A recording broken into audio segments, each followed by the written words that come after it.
Biopolímeros o biomateriales poliméricos. Presenta Domínguez Pérez Deidre Carol, Enríquez Guirado Christopher Cae, Romero Ochoa José Arturo y Uribe Méndez Camila Araceli.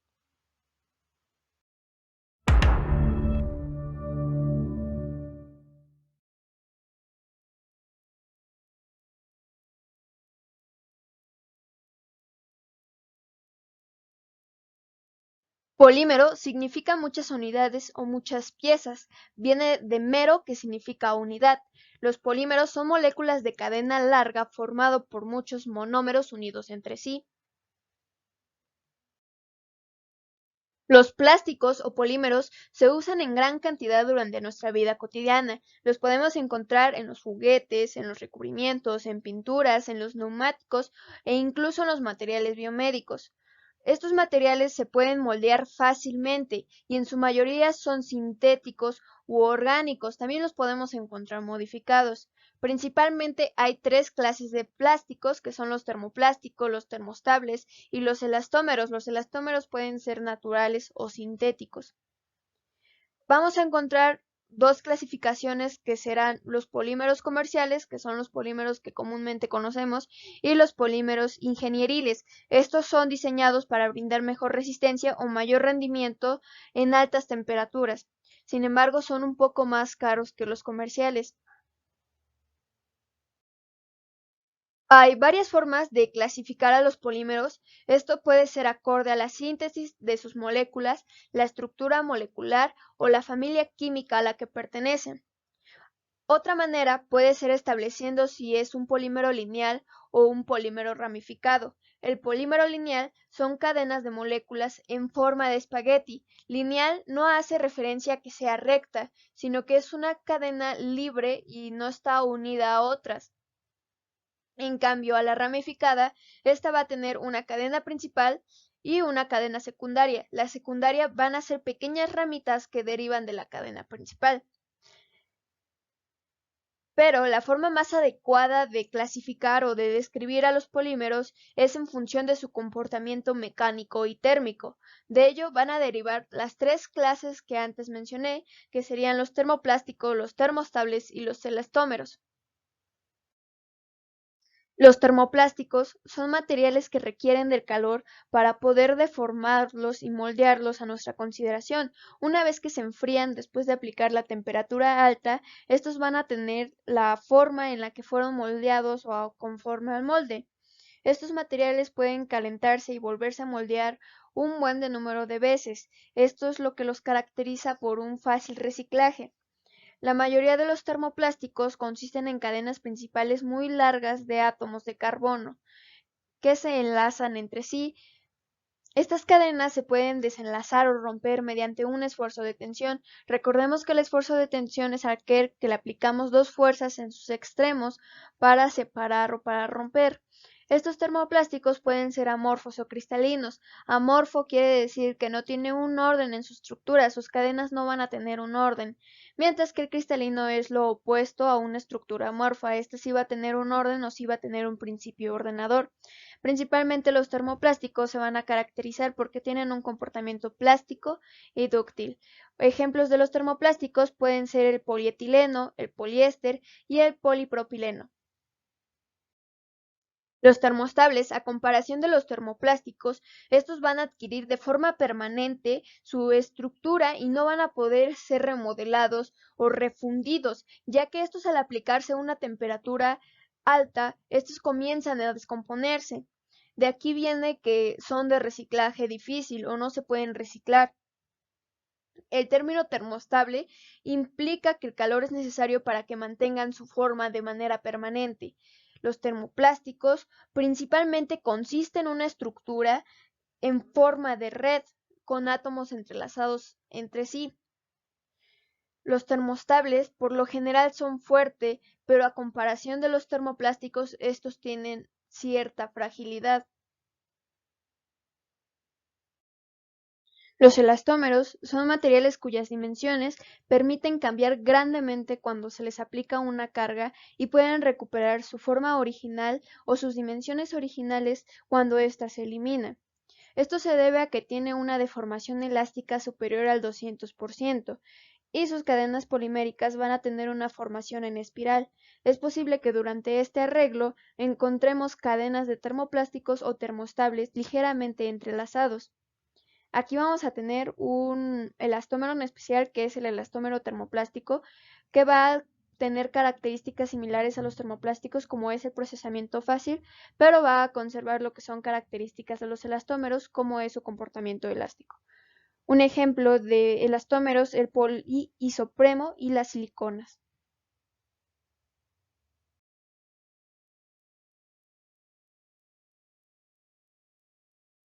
Las propiedades de los polímeros en general son la ductilidad, la baja densidad, menor resistencia en el enlace químico, mayor reactividad química y menor temperatura de fusión, y en comparación con otros materiales son una opción a menor costo.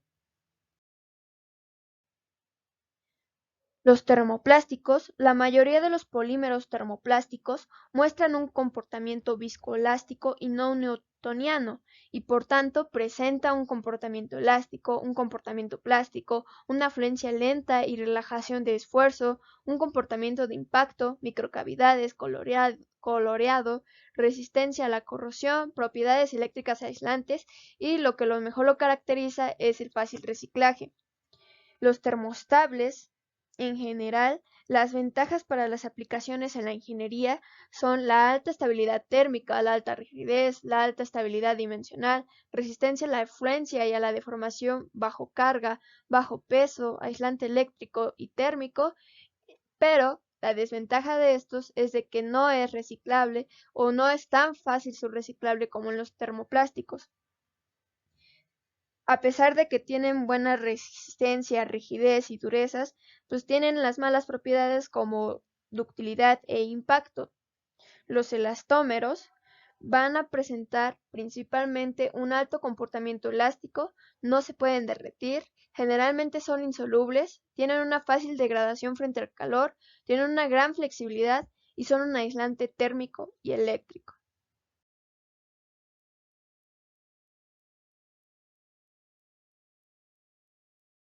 Amorfo va a referir a que no tiene una estructura definida o que no tiene un orden, mientras que el cristalino es lo opuesto, es una estructura ordenada y va a tener cierta periodicidad. El estado amorfo es una estructura sin orden en la disposición de las cadenas de los polímeros, es decir, contará con una forma irregular. Los polímeros con esta característica van a tener un comportamiento viscoelástico. Por ejemplo, el poliestireno atáctico, que lo conocemos comúnmente como el unicel. El estado cristalino, al contrario del estado amorfo, aquí sí vamos a tener cierto orden en las moléculas que se van a alinear paralelamente unas a otras. Vamos a tener un principio donde aquellas moléculas que presenten cierto orden en su estructura podrán cristalizar bajo ciertas condiciones, como temperatura, presión, tensión o influencia del medio. Los polímeros no siempre van a ser completamente amorfos o cristalinos. Para ello se estableció un modelo que se presenta con tres regiones: la región cristalina, la región interfacial y la región amorfa. La cristalina es este estado cristalino donde van a tener las cadenas con conformaciones ordenadas. La interfacial es la reentrada del cristalito de parte de la cadena, y la amorfa va a ser donde la cadena no tiene un completo orden o está en desorden. Por tanto, un sistema semicristalino va a depender de este grado de cristalización, la estructura de los cristalitos laminales, su tamaño y distribución de dichos tamaños, de la región interfacial y de la amorfa. La cristalinidad es importante en los polímeros, ya que va a repercutir en sus propiedades mecánicas y ópticas. Ante influencias como la temperatura y esfuerzos aplicados durante el procesamiento de los polímeros, puede haber cristalinidad. Esto hará que las regiones cristalinas de las cadenas se vuelvan grandes, provocando que haya una disipación de la luz y que el material se vuelva traslúcido.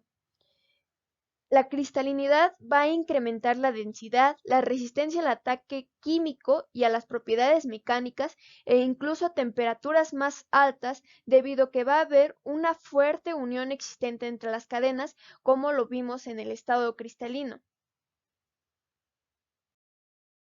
Recordando que a temperaturas altas los termoplásticos se funden y se deforman, en cambio va a haber momentos en que algunas de las cadenas termoplásticas tienen un comportamiento de barras rígidas. A esto se le conocen como polímeros cristalinos líquidos LCP.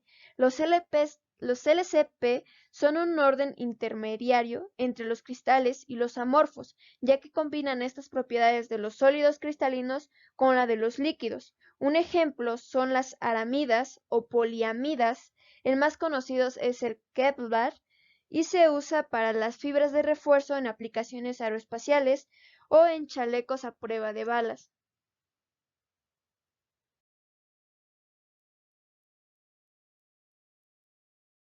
La temperatura de transición vítrea no es un valor fijo, más bien va a ser un intervalo de temperaturas y este va a depender de cada material o de cada polímero. Por arriba de la temperatura de transición vítrea vamos a tener que va a cambiar o va a haber una transición de un estado vítreo que es rígido y frágil, se caracteriza por eso, a un estado denominado viscoelástico, donde va a haber esta pérdida de rigidez. Por debajo de la temperatura de transición vítrea, aquí el polímero se va a hacer duro, frágil, va a tener características similares al vidrio. Va a entrar en lo denominado estado vítreo. Aquí la densidad y el módulo de elasticidad van a cambiar con diferente rapidez dependiendo del material con el que estemos trabajando. Cuando se alcanza la temperatura vítrea, va a haber un cambio en la pendiente de la densidad con función de la temperatura como se muestra en la figura, y también va a haber un cambio en la pendiente de los polímeros semicristalinos cuando la porción amorfa se transforma en líquido o viceversa. Como lo había explicado al principio, por arriba de la temperatura vítrea va a pasar de un estado vítreo a un viscoelástico. Por debajo de la temperatura vítrea va a estar en estado vítreo, va a ser duro, va a ser frágil, por arriba va a perder esa rigidez. Los polímeros vítreos van a tener propiedades como una mala ductilidad y formabilidad, pero van a tener una buena tenacidad, rigidez y una buena resistencia a la termofluencia. Entre los polímeros vítreos más reconocidos es el cloruro de polivinilo y el poliestireno. Estos van a tener un intervalo de temperatura de transición vítrea entre 87 para el cloruro de polivinilo de 87 grados Celsius y de 85 a 125 grados Celsius para el poliestireno.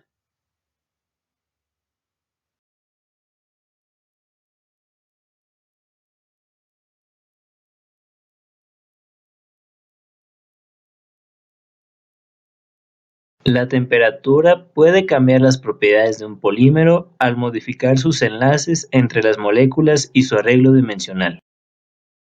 La temperatura es un factor importante que modifica el módulo de elasticidad de los polímeros. Como podemos ver en la gráfica, el polímero presenta diferentes estados a cierta temperatura, por lo que su comportamiento no es lineal. Uno de los puntos críticos es la temperatura de fusión, que es cuando un sólido pasa a un líquido, ya que por debajo de él los polímeros pueden ser amorfos o cristalinos, y por encima de él el polímero se convierte en un líquido que puede usarse para moldeo. Conocer estos estados ayuda a diseñar mejores componentes, ya que puedes adaptar al polímero a un estado en específico, con la temperatura para así procesarlo.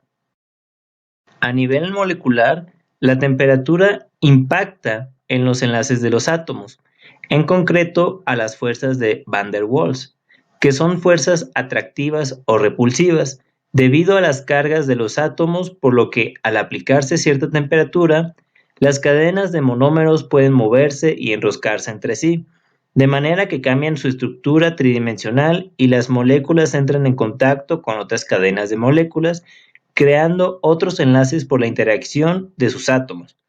O podemos romper estos arreglos y que las cadenas vuelvan a ser lineales, impidiendo que estos enlaces se formen.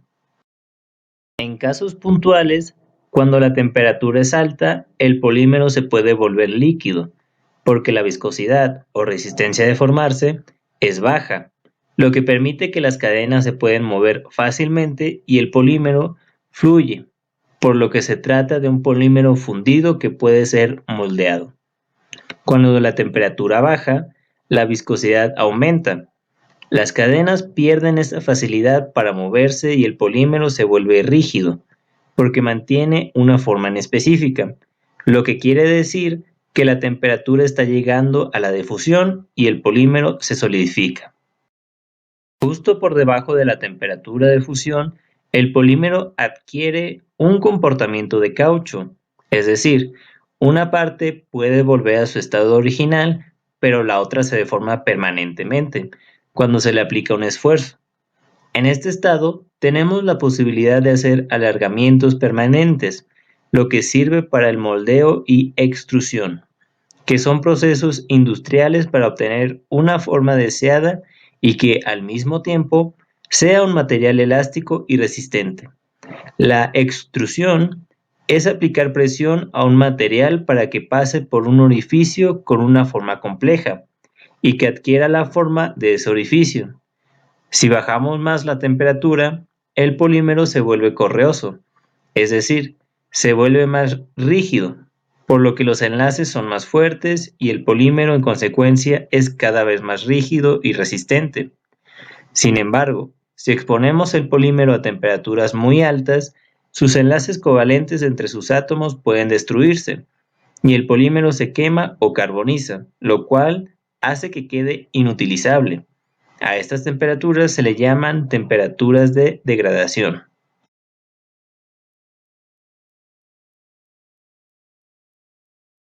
Existen materiales que combinan las propiedades plásticas y elásticas al mismo tiempo, por lo que crean su propio comportamiento y podemos aprovechar sus ventajas. La viscoelasticidad es una característica en algunos polímeros donde presentan comportamientos viscosos, es decir, que no vuelven a su forma original después de un esfuerzo, y comportamientos elásticos al mismo tiempo, de manera que cuando se les aplica una fuerza, parte de la deformación se recupera en un cierto tiempo, cuando termina dicho esfuerzo. Se le conoce como relajación del esfuerzo cuando el material es capaz de reponerse de una deformación, pero que tiene que pasar cierto tiempo para que pueda hacerlo.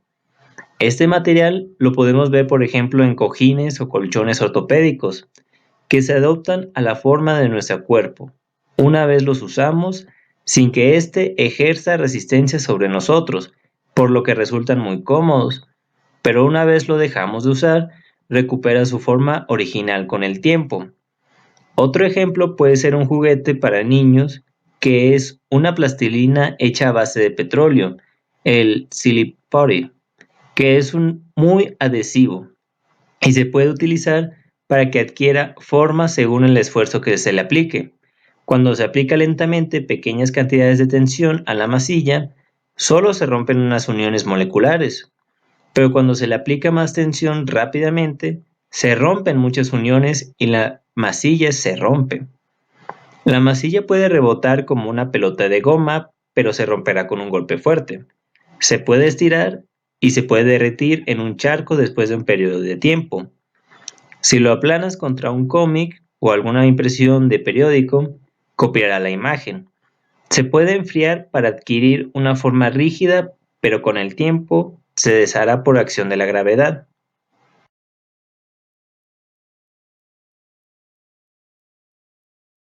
El peso molecular de un polímero es consecuencia del grado de polimerización y puede mejorar sus características, pero su procesamiento para fabricarlo puede dificultarse a medida que añadimos los monómeros. Los polímeros, a diferencia de los compuestos químicos orgánicos o inorgánicos, no tienen un peso molecular específico. Esto porque los polímeros son largas cadenas de monómeros y el término poli solo significa que son una gran cantidad, pero no especifica un valor. Por ejemplo, el peso molecular del polietileno puede ser desde 25.000 hasta 6 millones de gramos por mol.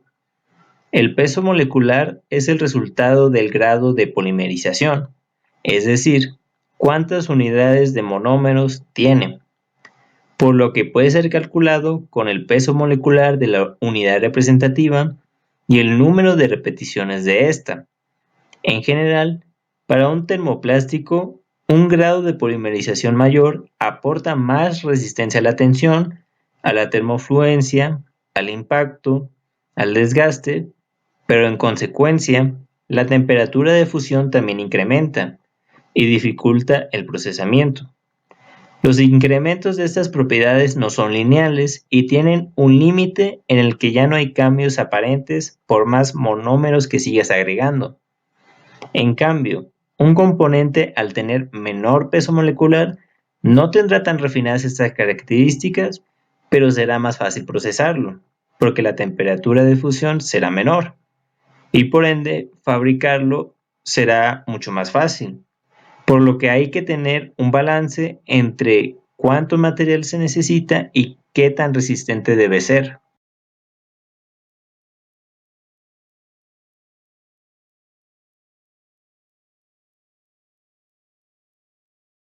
Hola, mi nombre es Day y les estaré guiando en este pues corto capítulo para aprender un poco más acerca de los biopolímeros.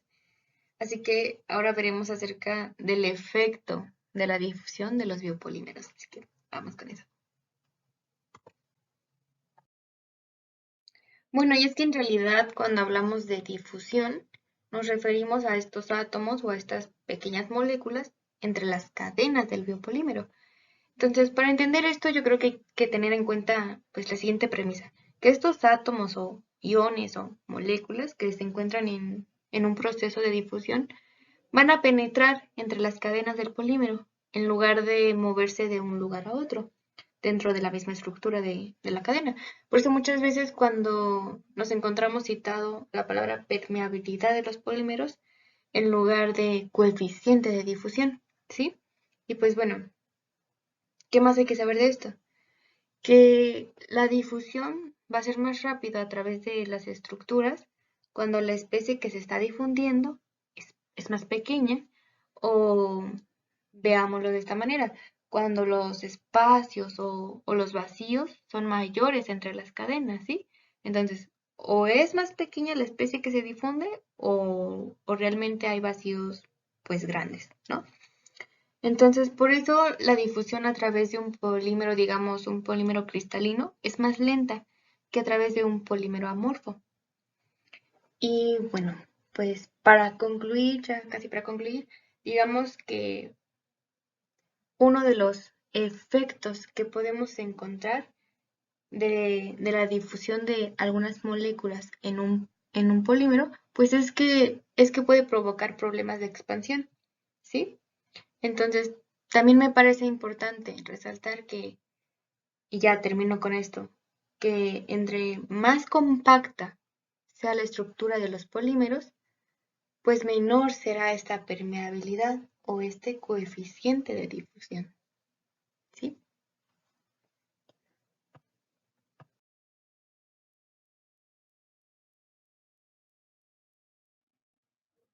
Episodio 9. Bueno, y es que este tema la verdad es que a mí me pareció sumamente interesante y de igual forma pretendo que así lo veas tú, sobre todo si no hemos como indagado mucho entre las diferencias que pueden existir con algunos de los conceptos y sobre todo pues por el mundo de aplicaciones que tiene, por ejemplo puede ser la ingeniería en tejidos, ¿sí? Que en realidad está dando como pasos increíbles.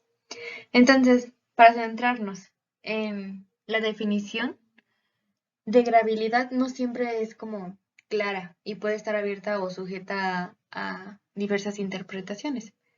Entonces, en general, al hablar de polímeros degradables, podemos estar hablando ya sea por defecto de la temperatura, que sería degradación térmica, o debido al contacto con el agua, que sería degradación hidrolítica, o incluso por efectos medioambientales, como puede ser la luz solar, que sería fotodegradación.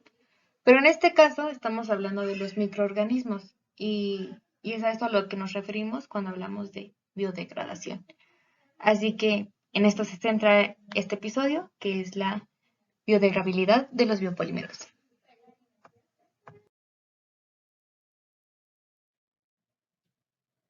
Ok. Partamos de que una forma de corrosión de polímeros pues es el ataque de diversos microbios. Algunos polímeros, como pueden ser los poliésteres, el cloruro de polivinilo plastificado, pues son particularmente vulnerables a esta degradación microbiana, ¿sí? Entonces estos polímeros pueden descomponerse en moléculas de bajo peso molecular y ya sea que los sometamos a radiación o algún tipo de ataque químico hasta que sean lo suficientemente pequeñas para ser ingeridas por estos microbios. Entonces es así como se aprovecha este ataque microbiano para la producción de lo que conocemos como polímeros biodegradables. Entonces ustedes me dicen, ¿qué requiere esta biodegradación?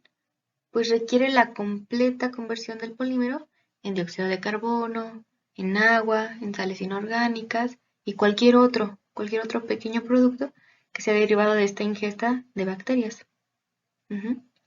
Bueno, existe en la naturaleza una gran cantidad de diversas especies bacterianas que son capaces de producir biopolímeros.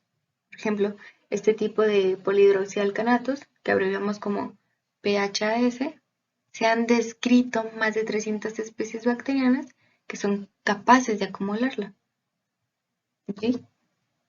¿Y debido a qué? Pues debido a esta biocompatibilidad que presentan y que son utilizables para diversas aplicaciones y son muy atractivas para lo que es la industria farmacéutica y médica. Entonces, son empleados tanto en suturas, mallas quirúrgicas, vendajes, no sé, en la fabricación de soportes para el desarrollo de tejidos, que bien pueden ser tejido nervioso, cartilaginoso, ¿sí? Entonces, incluso se han propuesto para el uso en la fabricación de válvulas. ¿Cómo concluyo con este episodio? Bueno, pues me gustaría resaltar que entonces tenemos múltiples aplicaciones biomédicas y con el término de biodegradación, que hace referencia a esta transformación que se produce en el polímero, pues debido a la acción de enzimas o microorganismos, como pueden ser las bacterias, hongos, y esta biodegradación, pues la aprovechamos para la producción de polímeros biodegradables, ¿sí? Y sobre todo las ventajas, ¿sí? Que no provocan reacciones de cuerpos extraños. Se absorben y no dejan residuos e incluso son capaces de regenerar tejidos a través de la interacción de su biodegradación, ¿sí? Con células inmunológicas como pueden ser los macrófagos.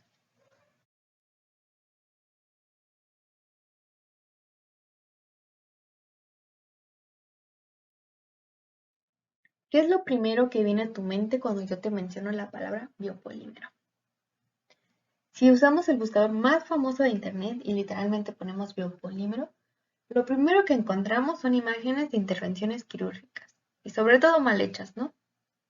Entonces esto nos da una idea de algo que se asocia a un concepto malo, pero la realidad es que los biopolímeros pues van más allá de eso y no solo del uso estético. ¿Tú conoces la clasificación de los biopolímeros y cuáles son las principales características? Bueno, pues en este capítulo vamos a analizar las dos grandes clasificaciones de los biopolímeros naturales y sintéticos. Aunque indagando en la literatura, algunos autores pues hacen algunas subclasificaciones, por ejemplo los biopolímeros derivados, que son sintetizados artificialmente, pero a partir de sustancias naturales como son los celuloides. Entonces vamos a ver esto. Bueno, y los biopolímeros naturales son los polímeros sintetizados por los seres vivos, así de simple, y ya sean animales, plantas, microorganismos u hongos, y posteriormente aislados para su uso. Entonces, este tipo de biomateriales y sus derivados, claro, pues tienen una alta biocompatibilidad, tienen también funcionalidad y durabilidad, y los clasificamos principalmente en lo que son las proteínas, los poliésteres naturales y los polisacáridos. Ok. En la naturaleza existen diversos aminoácidos y su estructura, como ya lo conocemos, pues puede ser descrita desde 4 niveles, y no hace falta, pero bueno.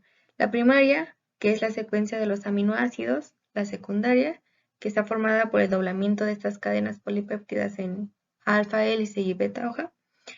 La terciaria, que está formada por el doblamiento de la estructura secundaria en una estructura tridimensional. Y la cuaternaria, pues son las múltiples unidades de la estructura terciaria. ¿Okay? Entonces, en esta grande clasificación sobresalen 3, que es el colágeno, la queratina y la fibroína. ¿Sí? Para hablar de colágeno, pues es la proteína más abundante y es el componente de la matriz extracelular de gran importancia por la resistencia mecánica de los tejidos.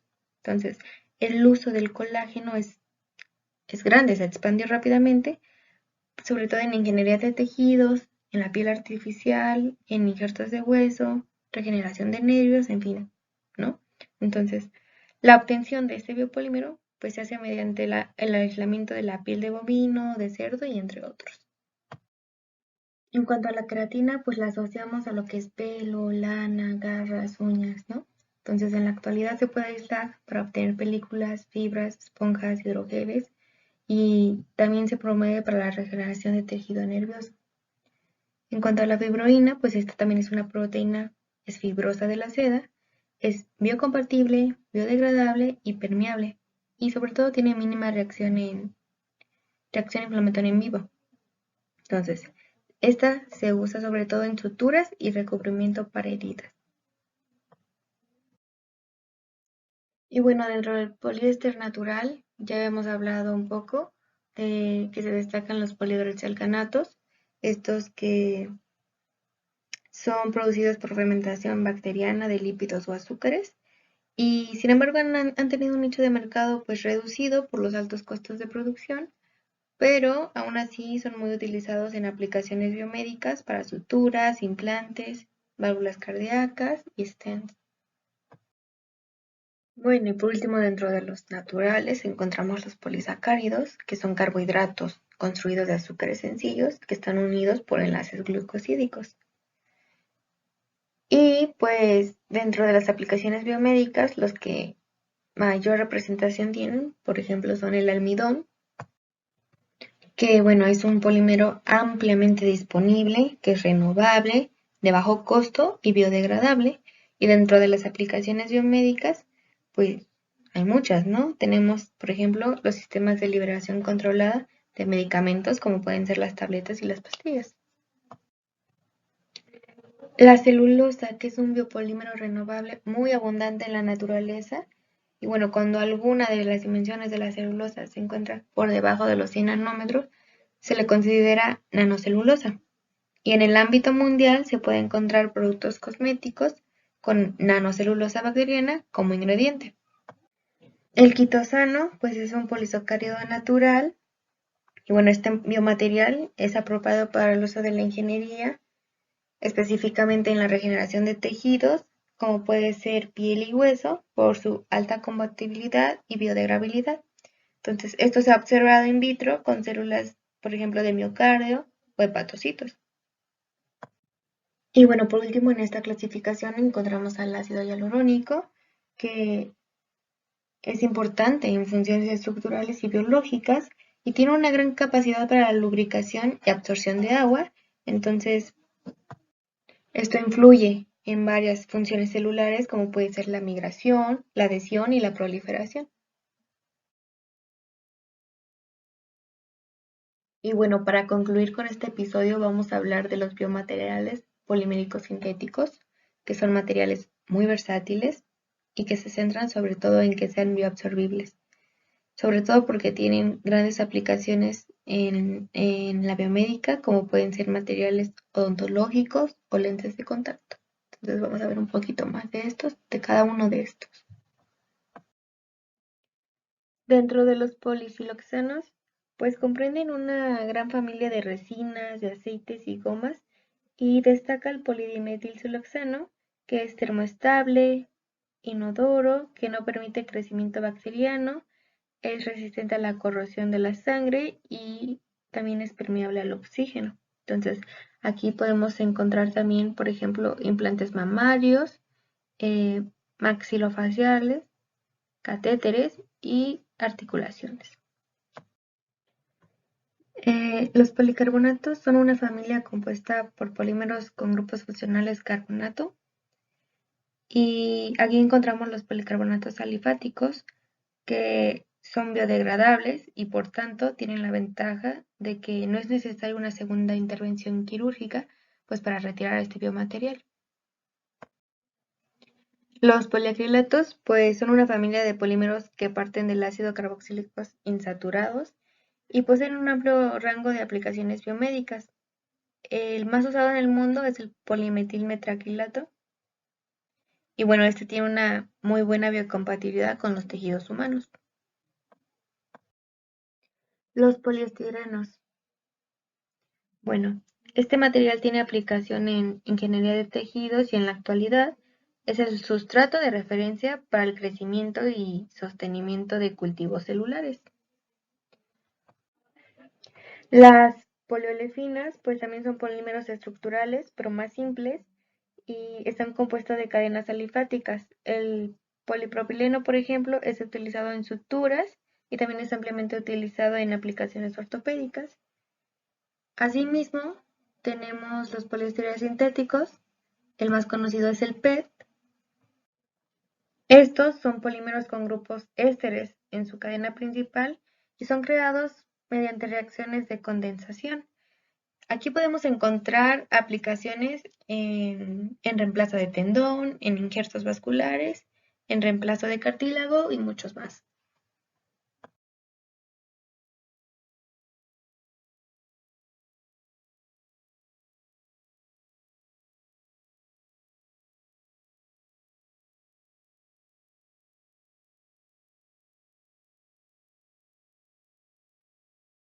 Tenemos las resinas termoestables, que se obtienen a partir del curado de resinas termoplásticas precursoras y que muchas de ellas se utilizan reforzadas con fibra de vidrio o de carbono, sobre todo esta última debido a que pues genera un menor efecto alergénico y como vemos tiene aplicaciones odontológicas, también en placas óseas y en tornillos.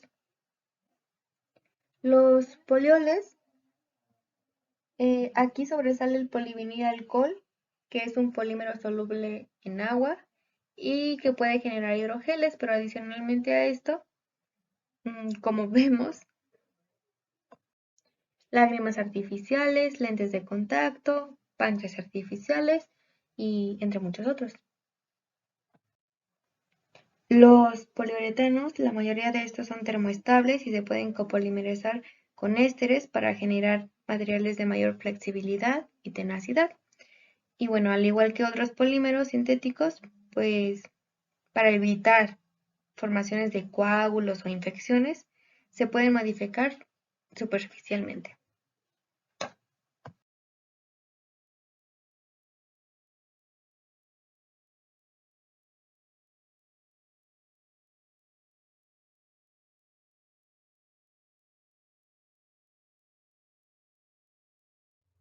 Bueno, entonces como sabemos, las consideraciones que necesitan los biopolímeros para ser utilizados en implantes son los siguientes.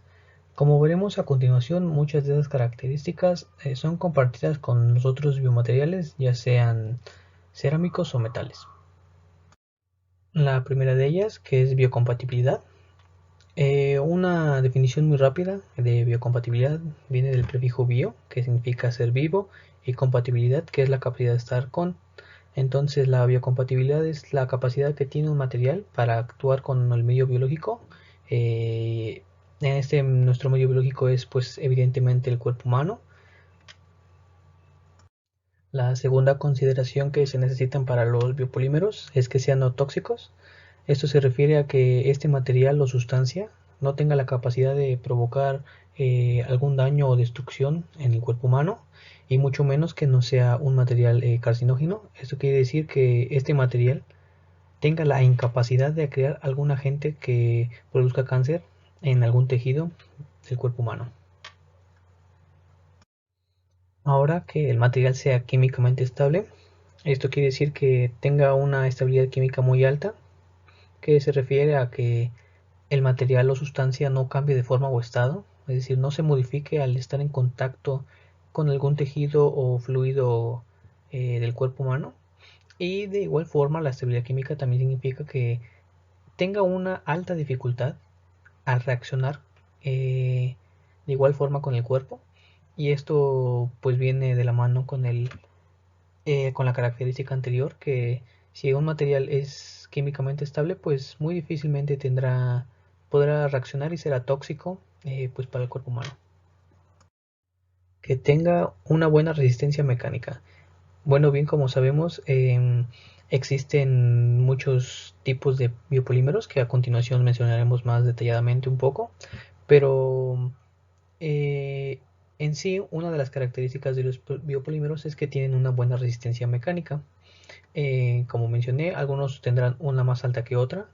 Esto igual pues tiene que ver con el uso que tiene el biopolímero en su aplicación en especial.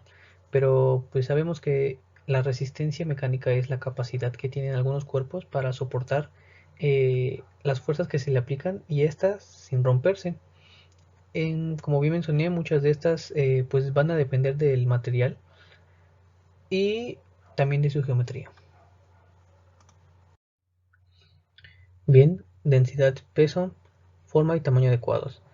Como sabemos, los biopolímeros, en comparación con otros biomateriales como los metales y los cerámicos, tienen una densidad y peso más bajas.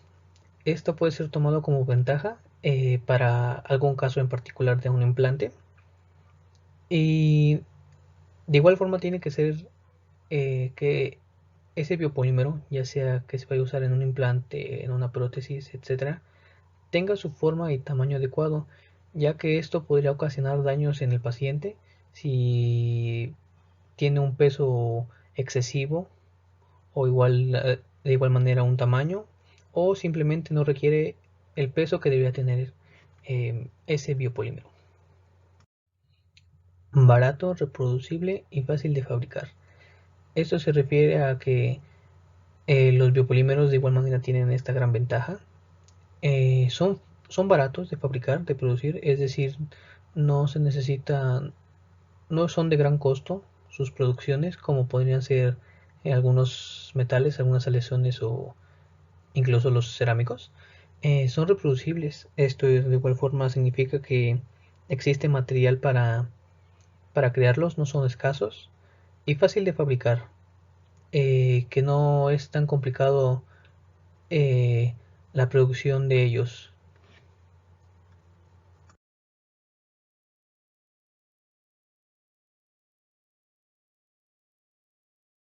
En este último episodio veremos ejemplos y requerimientos que necesitan los biopolímeros al ser utilizados en áreas específicas de la salud, empezando por odontología. Estos son algunos biopolímeros, los principales que se utilizan como el polimetil metacrilato o el polipropileno, entre otros. Actualmente existe una muy grande variedad de biopolímeros y a lo largo de los años este número aumenta y cada uno pues tiene un poco de características diferentes. El uso principal de los biopolímeros en odontología es para construcción de prótesis, también pueden ser para aparatos de ortodoncia, construcción de placas base, entre otros ejemplos. Entre los requisitos que se necesitan los biopolímeros para implantes en odontología son los siguientes. Veremos que muchos de estos ya fueron mencionados con anterioridad en los requisitos generales de biopolímeros en implantes. Uno, que tenga estabilidad dimensional durante el proceso. Esto quiere decir que contenga siempre su misma forma, que no se dilate el biopolímero, ni se curvee, ni mucho menos se contraiga al momento de que se coloque en la boca del paciente. Que tenga propiedades mecánicas adecuadas. Esto más que nada que tenga una buena resistencia a la abrasión. Que tenga un peso específico bajo. Y que la temperatura de ablandamiento no sea superior a cualquier alimento o líquido que se consuma. Esto más que nada ya que al momento de consumir o ingerir algún alimento caliente, pues que éste no supere la del polímero para que no se ablande ni mucho menos se funda o derrita en la boca del paciente. que sea totalmente insoluble en los líquidos bucales y que no absorba ninguna sustancia, que no tenga cambio de apariencia de color, es decir, que no se deteriore con el tiempo, que mantengan su color blanco, esto más con fines estéticos, y que sea un plástico totalmente biocompatible. La siguiente área es la ortopedia. Aquí tenemos una mayor cantidad de ejemplos de biopolímeros utilizados. Entre ellas está el cemento acrílico en cirugía ortopédica, el polietileno, polímeros biodegradables, hidrogeles, el polimetil metacrilato. Este biopolímero notaremos que es uno de los más usados y en todas las áreas de medicina. Y también usamos los elastómeros de silicona. Algunos usos que se le dan en ortopedia, pues vienen cirugías en implantes ortopédicos. De igual forma, también se pueden usar hidrogeles. Estos como en métodos menos invasivos, ya como pueden ser algunas plantillas. Dentro de los requisitos o condiciones que se necesitan los biopolímeros en el área de ortopedia, pues se encuentran los que ya dijimos en biopolímeros generales, que sea biocompatible, que tenga la estabilizabilidad. Esto quiere decir que siempre tenga su forma, ya sea química o física, estable, su funcionalidad y manufacturabilidad. Oftalmología. Dentro de esta área médica existe una menor variedad de biopolímeros utilizados. Entre ellos está el polimetil metacrilato, polietileno e hidrogeles de silicona. Algunos usos principales de estos en esta área, pues el principal y que yo creo que todos conocemos son los lentes de contacto. De igual forma, en métodos más invasivos se pueden usar algunos biopolímeros en cirugías, de igual forma de implantes de hidrogeles en la cavidad ocular. De igual forma, el polimetil metacrilato es usado para crear prótesis oculares, esto en caso de que el paciente no tenga un ojo o su cavidad ocular esté vacía, pues puede usar o colocarse un implante de un ojo falso hecho de este polímero.